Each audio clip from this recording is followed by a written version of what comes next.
خاموش انقلاب ہی وہ تبدیلی لائے گا جو جمہور کو صحیح طور پر ان کے حقوق دلا سکے گا، کیونکہ وہ حقوق دلانے والے پھر انہی گلیوں میں سے اٹھیں گے جن کے کردار بلند ہوں گے، جن کے اندر خوف خدا ہوگی، اللہ سے ان کے اندر ایک ڈر ہوگا۔ اللہ کے ساتھ تو اب کوئی نہیں ڈرتا، کیونکہ ہمیں اس سوچ کے ساتھ بڑھایا گیا ہے کہ اللہ بڑی رحم کرنے والی ذات ہے، جو بھی کروں، جو کچھ بھی کروں، حق کو غصب کروں، قتل کروں، زنا کروں، شراب پیوں، بس مجھے ایک دفعہ گڑ گڑا کے زمین پر گر جاؤں گا تو میرا قتل بھی معاف ہو جائے گا، وہ جو قتل ہوا اس کا خون بھی اللہ لوڑ کے رکھ دے گا۔ نو، ناٹ ایٹ آل۔ قومیں ایسے نہیں بنتی۔ یہ جو ہمیں یہ نشہ آور چیزیں دے کر ہمیں سلا دیا گیا ہے کہ تمہارا تو کوئی احتساب ہی نہیں ہوگا، تم تو بس سیدھا جنت میں جاؤ گے، دیر سویر تم نے جانا ہے۔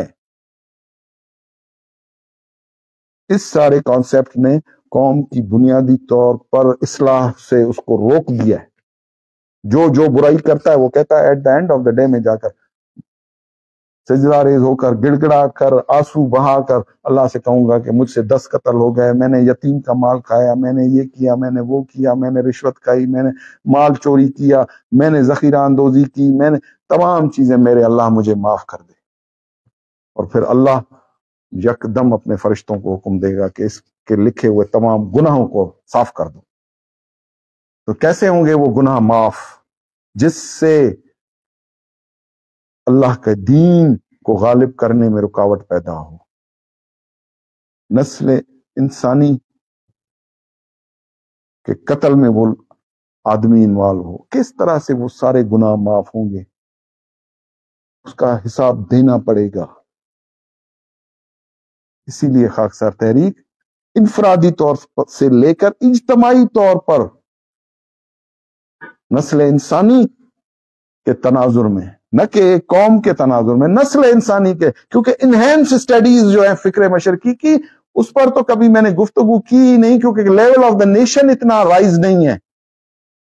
مشرقی رحمت اللہ علیہ نسل انسانی کی بات کرتا ہے، نسل انسانی کے تفرقوں کو ختم کرنا چاہتا ہے، ان کے اندر درمیان کھڑے ہوئے تنازعات کو ختم کرنے کے لیے، اس اللہ کے قوانین کو رائج کرنے کے لیے ایک نظام کی بات کرتا ہے۔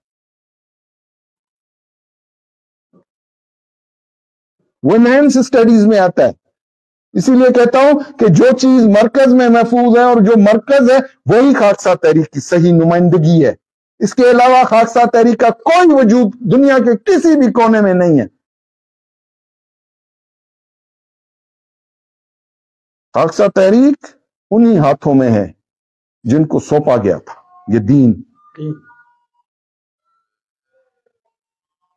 دین سونپا گیا تھا۔ یہ سیاسی پارٹی نہیں تھی کہ اس کے افراد بدل دو، وہ دین سونپا گیا تھا، اور اس دین کو سونپے جانے کے بعد وہ عقل، فہم، فراست، وہ سوچ، وہ نظریہ، وہ مشرقی رحمت اللہ علیہ سے پھر شروع ہوا۔ پھر اس کی دعا کے تحت کہ میری نسل میں سے اگر کوئی اٹھے تو اللہ اس کی مدد کرنا، تو جو اٹھے گا اس کے اس دین کو، اس کے اس پروگرام کو جو مشرقی نے اللہ کے توسط سے نسل انسانی کو سمجھایا، اس پروگرام کو جو لے کر اٹھے گا اللہ اس کے ساتھ ہے۔ بے شک، بے شک۔ تو اسی لیے میں آپ کے سامنے ہوں، مجھے کوئی شوق نہیں، یہاں میں دولت کمانے نہیں آئے، یہاں میں اسٹیبلشمنٹ کے ساتھ ہاتھ ملا کر خاکسار تحریک کا سودا کر کے اپنے لیے کوئی بینک بیلنس بھرنے کا پروگرام نہیں لایا ہوں۔ میں آج بھی فقیری میں بیٹھا ہوں، میرے ہاتھ صاف ہیں، میں نے کوئی ان 14 سالوں میں کوئی کرپشن نہیں کی، کسی کا 1 روپیہ نہیں کھایا۔ نہیں تو خاکسار تحریک میں اٹھ کر کوئی کہے کہ زیغم مشرقی نے ہم سے 5 روپے بھی لیے ہیں تو میں آج اس عہدے سے برخاست لیتا ہوں۔ میرے ساتھی میرے ساتھ ہیں جو پرعزم ہیں، میرے ساتھ جڑے ہوئے ہیں، اور ان کو اللہ نے فلٹر کیا ہے، ورنہ یہاں بڑا جمع غفیر جمع ہو گیا تھا جو غیر ضروری تھا۔ اللہ نے اپنا فیصلہ کیا ہے، میں نے کسی کو نہیں کہا کہ وہ راستہ ہے وہاں سے نکل جاؤ، مجھے ذاتی طور پر تم ناپسند ہو، کوئی ایک آ کر کہہ جائے، کسی کو بھی میں نے نہیں کہا، سب اپنا منہ اٹھائے اور چلے گئے۔ اسی لیے کہتا ہوں کہ خاکسار تحریک کو اللہ چلا رہا ہے، اللہ اس کا محافظ ہے. میں مر جاؤں گا تب بھی اس کا محافظ اللہ ہوگا، اور ایسے ہی کسی عنصر کو اٹھا کر یہاں اس منصب پر بٹھا دے گا. میں تو ایک خاکسار ہوں، میں نے ابھی تحریک شروع ہی نہیں کی، جس نظام کے تحت مشرقی رحمت اللہ علیہ نے اس خاکسار تحریک کا اجرا کیا. ابھی تو میں سیمنٹ گارا بجرا یہ جمع کر رہا ہوں بیٹھا ہوا کہ اس معاشرے سے مجھے وہ لوگ ملیں جو اس ٹوٹی پھوٹی عمارت کو پھر سا کھڑا کرنے میں میرے مددگار ثابت ہوں. ابھی تو نظام کے اجرا کی بات ہی نہیں ہوئی.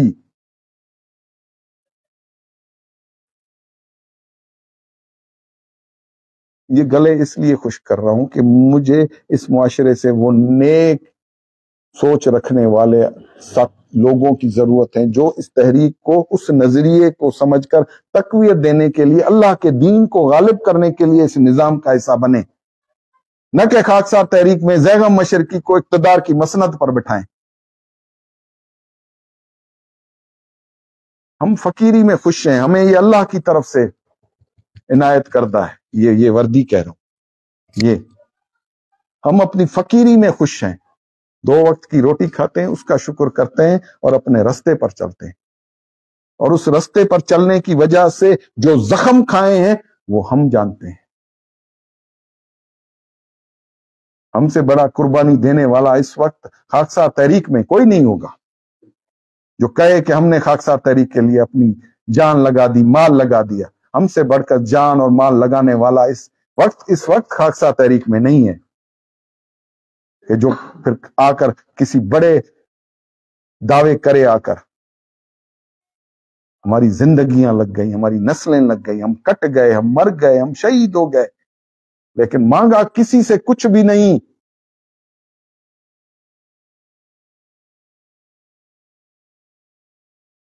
اسی لیے میرے ساتھی میری قوت ہے، میرا مرکز میرا رہنما ہے، میرا مرکز میرا رہنما ہے. میں اپنے لیے بھی نہیں کہہ رہا کہ میں رہنما ہوں، میرا مرکز میرا رہنما ہے. اسی لیے میں اپنے مرکز کے ساتھ جڑا ہوں. اس فلسفے کو جا کر سوچنا کہ اگر مجھ میں کوئی تبدیلی ہے تو وہ بھی مرکز کی وجہ سے.